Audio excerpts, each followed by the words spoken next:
YouTube ఛానల్ను subscribe చేసుకొని వారు కింద ఎరుపు రంగులో కనిపిస్తున్న సబ్స్క్రైబ్ బటన్ను నొక్కడంతో పాటు గంట సింబల్ను ప్రెస్ చేయడం మరవకండి. ప్లీజ్ సబ్స్క్రైబ్ మన మక్తల్ న్యూస్ యూట్యూబ్ ఛానల్.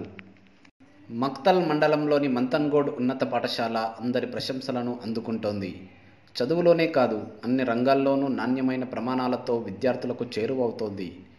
పాఠశాల చుట్టూ ప్రహరీతో పాటు మరుగుదొడ్లు, మంచినీరు, చేతిపంపు ఏర్పాట్లతో స్వచ్ఛ భారత్ స్వచ్ఛ విద్యాలయాలో 100% ఫలితాలను సాధిస్తోంది.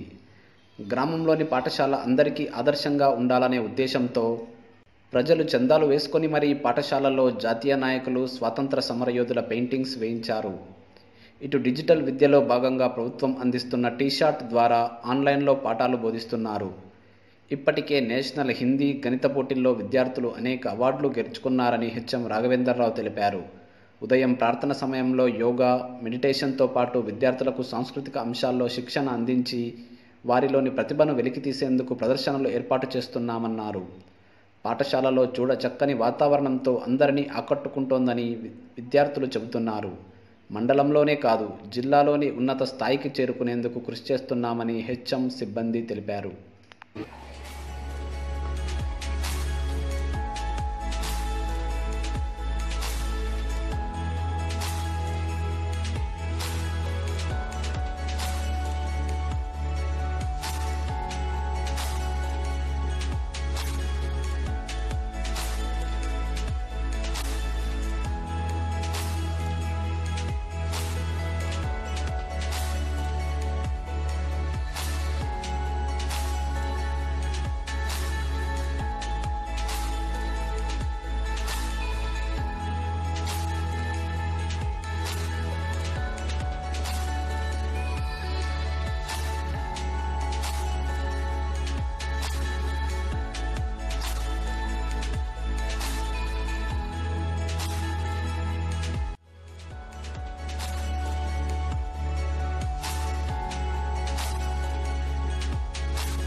జూలై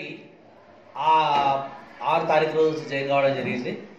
నిజంగా ఆ రోజు 15 ఆగస్టు సమయంలో చాలామంది గ్రామస్తులు గ్రామంలో పతాక ఆవిష్కరణ కార్యక్రమంలో అందరూ సమీకరించి మన పాఠశాలకు ముఖ్యంగా కాంపౌండ్ లేదు, అదే మాదిరిగా మన పాఠశాలను బాగా చక్కగా అలంకరించుకుంటే లేదా మనకు ఉన్నటువంటి కొన్ని సదుపాయాలు, కనీస సదుపాయాలన్నీ సమర్చకూర్చుకుంటే ఖచ్చితంగా మన పాఠశాల మంచి ఉన్నత స్థితిలోకి వస్తుందనేటటువంటి భాగంలో అదే మాదిరిగా మన జిల్లా కలెక్టర్ రోనాల్డ్ రాస్ గారు స్వచ్ఛ విద్యాలయ స్వచ్ఛ భారత్ అనేటటువంటి కార్యక్రమాన్ని తీసుకుని మీరు బడికి ఇంటికి 100 బడికి 100 అనేటటువంటి కార్యక్రమాన్ని వారు తీసుకురావడం, మేము కూడా గ్రామస్తులతో ఈ విధంగా ఇంటికి 100 ఇవ్వండి, కనీసం మన పాఠశాలను అన్ని విధాలుగా మనకు ఉన్నటువంటి కనీస అవసరాలు, మౌలిక సదుపాయాలను బాగు చేసుకోవాలన్న సంకల్పంతో అడగడం మూలాన వెంటనే గ్రామస్తులు బాగా ప్రతిస్పందించి సుమారుగా 16 ఫొటోస్ జాతీయ నాయకులైవి వివిధ మంచి రంగులతో అలంకరించుకోవడం జరిగింది. అదే మాదిరిగా ప్రతి క్లాసు కూడా మొత్తం టోటల్గా 14 ఫ్యాన్స్ కూడా మొత్తం మన గ్రామస్తులే ఒక్కొక్కరు తమ పేరు మీద డిస్ట్రిబ్యూట్ చేయడం జరిగింది. ప్రతి 15 రోజులకు ఒకసారి బాలసభ ఏర్పాటు చేసి విద్యార్థులతో చక్కగా వ్యాఖ్యానం చేయిస్తూ మరి చాలామంది విద్యార్థులు కూడా కల్చరల్ యాక్టివిటీ సాంస్కృతిక కార్యక్రమంలో పాల్గొంటూ పాటలు, తర్వాత పద్యాలు, తర్వాత సూక్తులు, తర్వాత కవితలు, తర్వాత నీతి వాక్యాలు మరియు రోజు ఉదయం ప్రేయర్ టైంలో కూడా మెడిటేషన్ విద్యార్థులను కూర్చోబెట్టడము, అప్పుడు వారికి విద్యార్థులకు ఒక ఆడియోను ప్రజెంట్ చేయడము, మరి ఎక్సర్సైజ్ కూడా రోజు ఫిజికల్ చేయడము, మరి అదేవిధంగా ఆటల్లో వాలీబాల్, తర్వాత ఫుట్బాల్, తర్వాత విద్యార్థులకు క్యారమ్ బోర్డ్స్, తర్వాత చెస్ ఇలాంటి కార్యక్రమాలు కూడా సాయంత్రం చేస్తున్నాము. మా రాష్ట్ర ప్రభుత్వం వారు రిలీజ్ చేసేటటువంటి టీసాట్ ప్రోగ్రామ్స్ అన్ని కూడా 10th క్లాస్ 9th క్లాస్ ఆ టైం ప్రకారంగా ఖచ్చితంగా మేము దాన్ని మెయింటైన్ చేస్తున్నాము. ఈ మెయింటైన్ చేయడానికి మా పీటీ సార్ మ్యాక్సిమం కృషి చేస్తున్నారు. గ్రామస్తులకు వాళ్ళు ఎంతో ఆదరణతో మా పాఠశాలకి ఈ విధంగా కృషి చేస్తున్నందుకు ప్రతి ఒక్కరికి ఈ సందర్భంగా పేరున కృతజ్ఞతలు తెలిసి ముగిస్తున్నాను.